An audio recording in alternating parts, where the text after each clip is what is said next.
Salut tout le monde, salut à tous, bienvenue dans la taverne. Aujourd'hui on se retrouve pour une nouvelle vidéo un peu particulière puisque ça va être une vidéo fluff. C'est la première fois que je fais ça sur la chaîne. Normalement je fais plutôt des rapports de bataille, des unboxings ou des tacticas sur certaines règles. Mais là donc c'est la première fois qu'on va faire du fluff sur Age of Sigmar. Alors Age of Sigmar, il y a plein de chaînes qui font du fluff, mais plus sur les races et l'histoire générale de Age of Sigmar. Moi j'avais envie de faire un fluff qui suit un peu l'actualité sur ce qui sort actuellement. Parce que j'avais acheté la dernière figurine Sylvanette Beltanos et je voulais un peu savoir c'était quoi son fluff. Et il n'y en avait pas sur internet, sauf en anglais. Et donc je trouvais que c'était cool de faire ça pour cette série de livres.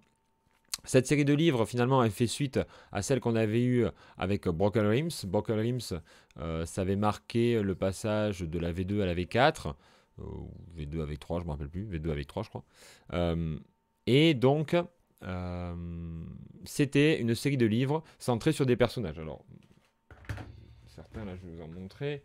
On avait eu un ouvrage sur Moratti, ici, et un autre ouvrage sur Kragnos, et on avait eu d'autres sur Teclis, etc., etc.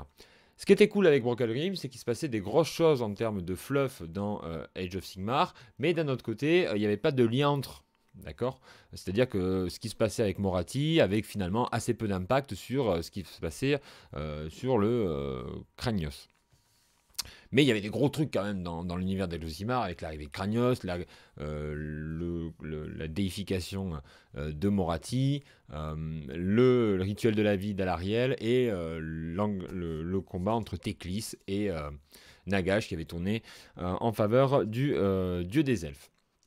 Et qui avait mis fin un peu à la domination qu'avaient eu les Nighton et tout ce qui était servant de Nagash. Là donc on a un bouquin qui est un peu particulier puisque celui-là il va vraiment avoir l'idée de suivre ce qui se passe tout au long de ces croisades en fait. Ils s'appellent ça les Zéophores, mais c'est des croisades qui vont être lancées par la cité d'Amerol.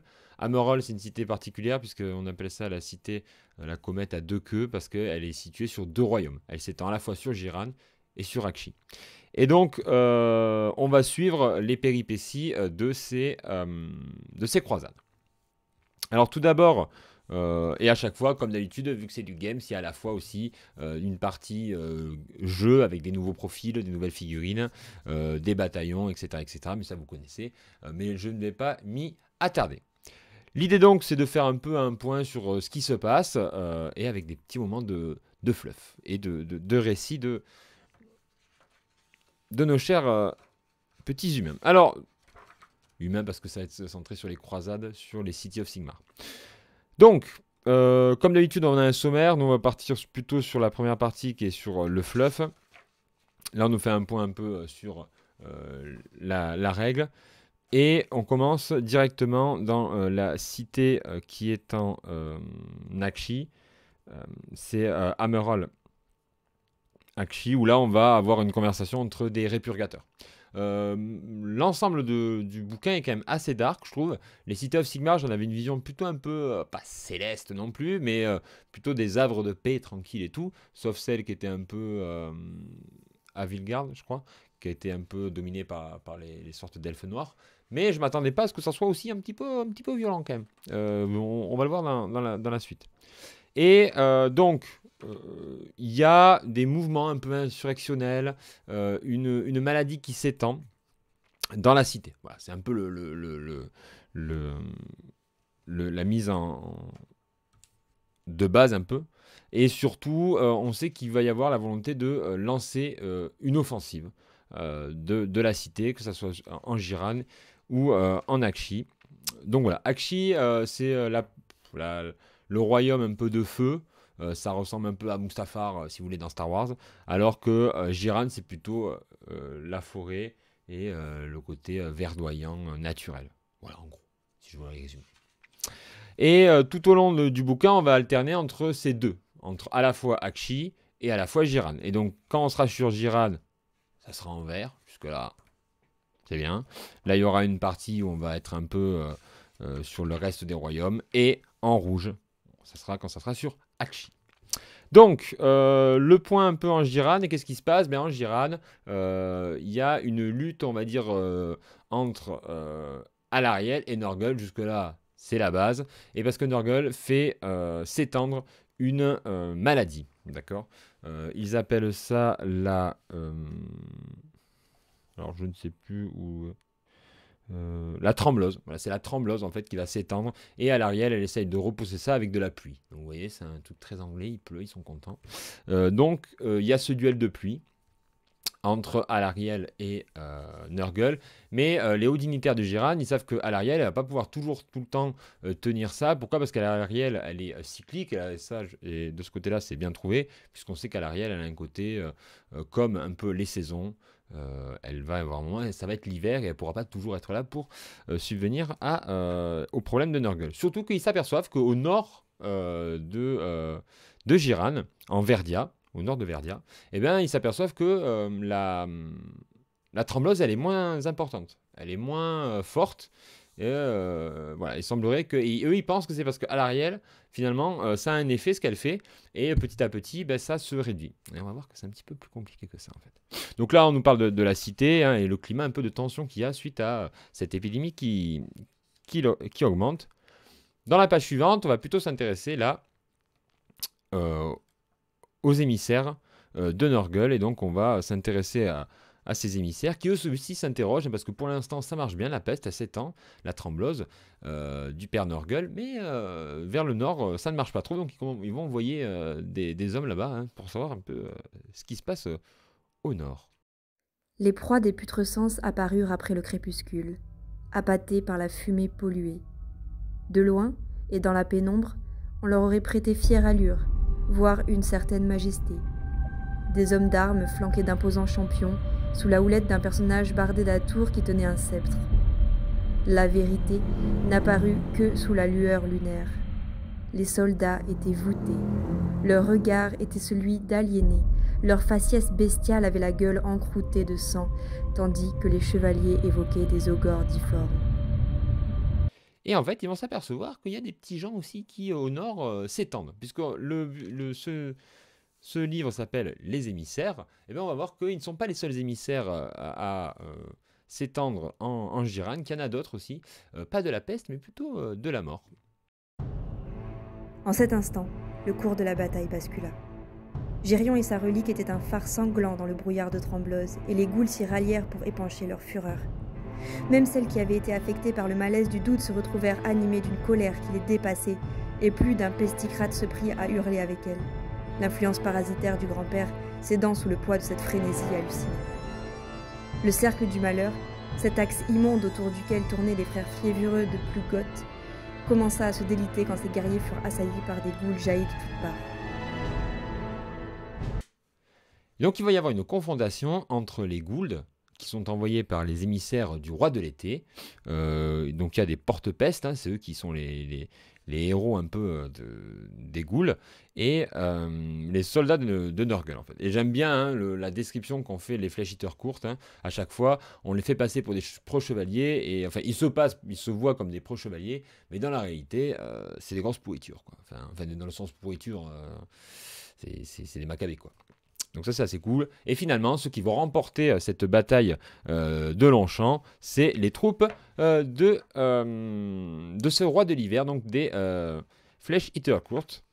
Ensuite, à la page suivante, on va avoir une description des Flesh Eater courtes, et en particulier des héros de Parche-Moelle, des Parche-Moelle. Donc voilà, on vous explique que souvent, ils vont aller...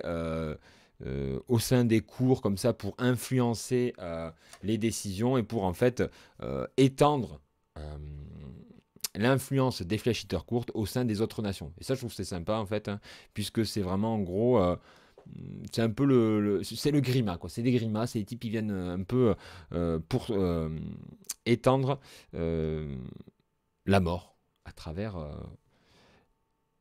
travers leur passage. Donc ça c'est plutôt cool. Donc là on a la représentation et je vous laisse le petit passage qui explique pourquoi les troupes de Veradia ont basculé du côté des flèches courtes parce qu'ils ont été un peu abandonnés par la cité Ameral.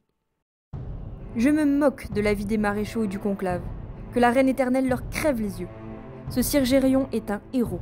Il ne nous a pas abandonnés dans les ronces de Giran, sous la pluie battant nuit et jour, alors que nos meilleurs soldats étaient rappelés pour dorloter des manias et des fermiers. Avec ses chevaliers, il continue le combat quelque part dehors. Il rallie les gens contre l'engeance de la peste. Et on raconte que ce n'est qu'un champion de l'armée de quelques rois. Par l'enfer. En tout cas, c'est un seigneur que je suivrai. Surtout si les festins sont à la hauteur des récits. On passe maintenant aux émissaires du déclin, et donc là ce sont des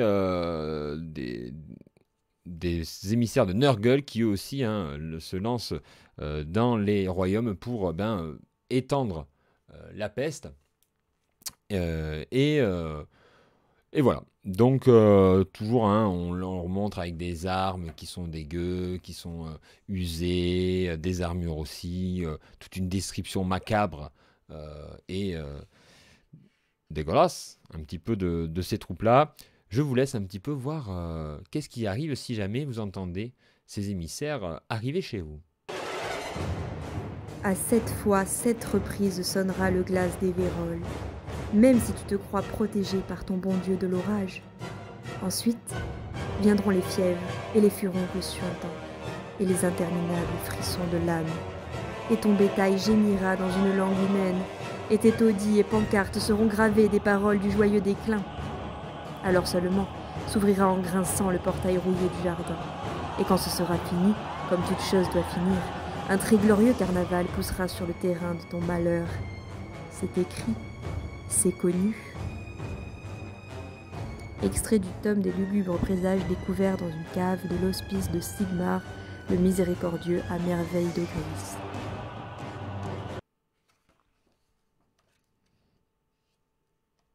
Dans la page suivante, on va avoir un peu un aspect général de ce qui se passe dans les autres royaumes. Et on voit par exemple que les héros de Porchemoelle, là je sais pas comment ils s'appellent, les héros de Parchemoelle, eh ben, ils vont aussi voir les Luminettes ou d'autres civilisations pour essayer de les faire basculer de leur côté ou du moins de les pervertir, on va dire. Donc ça c'est plutôt bien. On voit aussi l'étendue de la peste qui touche la ville de Aqshy.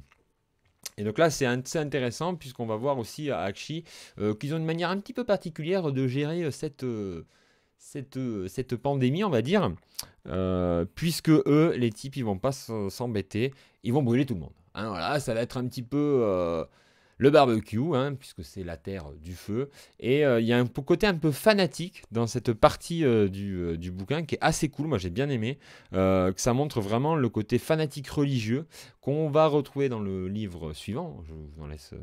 je vous fais un petit teasing si vous voulez. Et donc là vraiment on sent que cette cité, il y a un côté très religieux envers Sigmar et envers les prêtres qui ont une place très importante. Je vous laisse voir un peu comment ils traitent le souci de l'épidémie au sein de la cité. Alors que les feux semblaient repousser le fléau, la ferveur des cultes incendiaires s'étendit aux autres citoyens. La situation devient incontrôlable, et tout ce qui était soupçonné d'être corrompu fut incinéré. Des artefacts soi-disant maudits, des animaux errants, puis des rivaux commerciaux et des amants rejetés accusés d'être des pécheurs. Dans certains cas, des quartiers entiers étaient incendiés, sans véritable preuve de la présence du fléau. Les citoyens murmuraient que ces événements étaient organisés par le conclave pour forcer les gens alors démunis à se joindre aux croisades pour trouver un nouveau foyer. Ces accidents étaient signalés jusqu'à la fin du voyage, mais ne purent être prouvés. Donc on le voit, les mecs s'embêtent pas trop, mais il y a des petits nains un petit peu punk, les Firesayers qui débarquent parce qu'ils se sont fait désosser par des gobelins. Donc jusque-là, rien d'anormal, les mecs qui se battent contre des gobelins, mais ils leur disent, voilà, sachez que nous on sent que les grottes, tout ça, se sont réveillés, et les squigs, etc., tout ce beau panel-là. Et ils vont vous tomber dessus. Il se passe quelque chose, vous devriez faire attention. Mais, étant donné que les autorités d'Akshi, Amiral Akshi, eh ben, elles sont focus sur la peste et brûler tout le monde, eh ben, elles disent ouais c'est ça, nous on s'en fout un peu votre truc, allez, allez vous réfugier là-bas, on vous accueille, mais par contre on a d'autres choses plus importantes à traiter. Malheureusement, il s'avérait que les petits teigneux avaient raison. Puisque on va avoir l'apparition de ces peaux vertes qui vont arriver sous la cité. Donc là, ils vont émerger de la cité et ils vont commencer à s'attaquer à la ville. Alors, ils sont menés, là encore, toujours dans cette thématique de l'émissaire, par des fauteurs troubles. Les fauteurs troubles, en fait, c'est des petits mecs qui attisent les autres. Voilà, ils les attisent, ils sont entourés par des petites chauves-souris, squig, etc. Et ils vont attiser les autres, et en particulier les Groot, sortes de, vous savez, des sortes de trolls là, un peu horribles. Et donc là, on a un peu tout ça, comment le trouble fait, le fauteur de trouble, un peu le héros qui s'appelle, alors comment il s'appelle déjà? Braguit. Braguit va un peu attiser sa bande de peaux vertes pour qu'ils viennent attaquer la ville de Amiral. On se retrouve avec les peaux vertes qui débarquent en fait en dessous de la ville et qui commencent à l'attaquer. Et alors là, évidemment, c'est la foire d'empoigne. Les mecs s'attendaient pas du tout, surtout que les Groot, ils débarquent dans le quartier des usines. Et donc dans ce quartier-là, ils commencent à foutre le feu et les mecs sont pas bien. Parce que évidemment, ils se préparent à une croisade et à construire des armes. Et là, on leur dit, mais en fait, ils sont en train de niquer tout l'appareil industriel. Donc, et si les troupes des cités of Sigmar arrivent à contenir les peaux vertes dans ce quartier-là, ils ne peuvent pas rentrer dans les usines parce que, il faut vous imaginer, ce sont des immenses usines où il y a du métal, parce que Amiral Akshi, c'est connu pour produire énormément d'artillerie, d'armes à feu, et donc il faut imaginer des usines avec des flammes, des énormes fourneaux qui produisent de la métallurgie, et en plus de ça, les autres débiles qui tapent partout, puisque vous savez que les gros, tout ça, et les squigs, ça défonce tout, donc tout ça, ça commence à exploser, il y a une sorte d'incandescence qui est en train de prendre dans toutes ces usines-là, et c'est un brasier fou. Et donc les mecs, ils peuvent pas rentrer, les petits humains. Mais il s'avère qu'il y a des petits nains, de par leur dieu du feu, ils ont des petites crêtes roses, là, ils sont dans un quartier, ils peuvent rentrer dans la flamme, parce qu'ils ne le craignent pas. Donc on leur dit, bon, par contre les gars, finalement, on aurait peut-être besoin de vous. Et donc là, on va recruter les Fire Slayers pour aller taper sur ces peaux vertes. Et donc ils vont se venger des mecs. Et le leader de ces peaux vertes, c'est Fshori. C'est lui qui était allé voir le conseil d'Amiral pour leur dire, mais les mecs, en fait, vous allez vous faire attaquer. Il s'était pris un refoule. Et bien là, finalement, c'est lui qui va mener l'assaut. Et il y a un combat qui est vraiment, je trouve, hyper bien décrit entre Fshori et Bragi. Alors, ils combattent pas vraiment dire, vous allez voir. Vraiment très stylé. Il faut se mettre dans l'ambiance. Il faut s'imaginer un peu une sorte d'usine, un peu. Bon, je vous laisse. Donc, on se retrouve avec les peaux vertes qui débarquent en fait en dessous de la ville et qui commencent à l'attaquer. Et alors là, évidemment, c'est la foire d'empoigne. Les mecs s'attendaient pas du tout, surtout que les Groot, ils débarquent dans le quartier des usines. Et donc dans ce quartier-là, ils commencent à foutre le feu et les mecs sont pas bien. Parce que évidemment, ils se préparent à une croisade et à construire des armes. Et là, on leur dit, mais en fait, ils sont en train de niquer tout l'appareil industriel. Donc, et si les troupes des cités of Sigmar arrivent à contenir les peaux vertes dans ce quartier-là, ils ne peuvent pas rentrer dans les usines parce que, il faut vous imaginer, ce sont des immenses usines où il y a du métal, parce que Amiral Akshi, c'est connu pour produire énormément d'artillerie, d'armes à feu, et donc il faut imaginer des usines avec des flammes, des énormes fourneaux qui produisent de la métallurgie, et en plus de ça, les autres débiles qui tapent partout, puisque vous savez que les gros, tout ça, et les squigs, ça défonce tout, donc tout ça, ça commence à exploser, il y a une sorte d'incandescence qui est en train de prendre dans toutes ces usines-là, et c'est un brasier fou. Et donc les mecs, ils peuvent pas rentrer, les petits humains. Mais il s'avère qu'il y a des petits nains, de par leur dieu du feu, hein, ils ont des petites crêtes roses là, ils sont dans un quartier, ils peuvent rentrer dans la flamme parce qu'ils ne le craignent pas. Donc on leur dit, bon, par contre les gars, finalement, on aurait peut-être besoin de vous. Et donc là, on va recruter les Fire Slayers pour aller taper sur ces peaux vertes. Et donc ils vont se venger hein, des mecs. Et le leader de ces peaux vertes, c'est Fshori. Hein, c'est lui qui était allé voir le conseil d'Amaral pour leur dire mais les mecs en fait vous allez vous faire attaquer, hein, il s'était pris un refoule, et ben là finalement c'est lui qui va mener l'assaut et il y a un combat qui est vraiment je trouve hyper bien décrit entre Fshori et Bragi. Alors ils combattent pas vraiment dire, vous allez voir, vraiment très stylé, il faut se mettre dans l'ambiance, il faut s'imaginer un peu une sorte d'usine un peu, bon je vous laisse écouter. Plus Fshori luttait, plus la flamme de Zarkul liée à ses marteaux répondait, enflammant les grottes par leur seule proximité. Mais l'exilé restait encerclé. Une lance érafla les côtes de Fshori et les toxines magiques invoquées par le gobelin lui firent bouillir le sang. Les mâchoires d'un squid lui arrachèrent 2 doigts alors même qu'il réduisait son cavalier en cendres. L'exilé poussa un rugissement qui se mua en cri de douleur lorsqu'un squid chauve-souris plongea sur lui pour lui arracher un œil. Alors qu'il tombait à genoux, écrasé par un torrent de corps drapés de robes noires, il aperçut Bragi, qui s'esclaffait et se moquait de lui avec une joie malsaine. Tant de Fshori coula sur ses propres marteaux. Ce faisant, le feu qu'il renfermait répondit. Le martèlement furieux de la flamme cardinale fit disparaître la douleur de Fshori et le força à se relever. Hurlant un serment en Zarkazalid, l'exilé sang fort entrechoqua ses marteaux.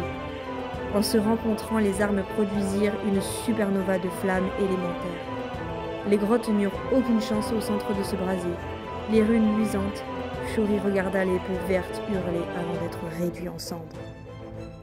Et donc comme d'habitude, comme précédemment, on va avoir la description des fauteurs de troubles et la description des exilés sans fort. Hein. Les fauteurs de troubles, donc ces mecs un peu starbés qui excitent leurs camarades pour mener à la guerre. Hein. Avec, moi j'aime bien les figurines aussi, on les regardera après. Et là ici, les exilés sans fort, c'est-à-dire ces exilés en gros qui n'ont plus d'attache parce que en gros leur cité ou leur fort ont été détruits et donc ils sont encore plus tarés, c'est encore plus berserk. C'est intéressant aussi. Donc Bragi, surtout vous avez vu, hein, moi je figurine, si j'étais Flyer Slayer, j'aimerais trop faire une conversion avec le mec, il a pas d'œufs, il a des doigts en moins, mais il est là quoi. Il est là, il fout encore des taquets, des coups de boule et il y va. C'est vraiment l'image qu'on se fait du nain et de ce côté-là, je trouve ça assez stylé. Et on en a fini puisque là un peu on a les deux conclusions de cet arc narratif sur les émissaires. Un sur en Jiran où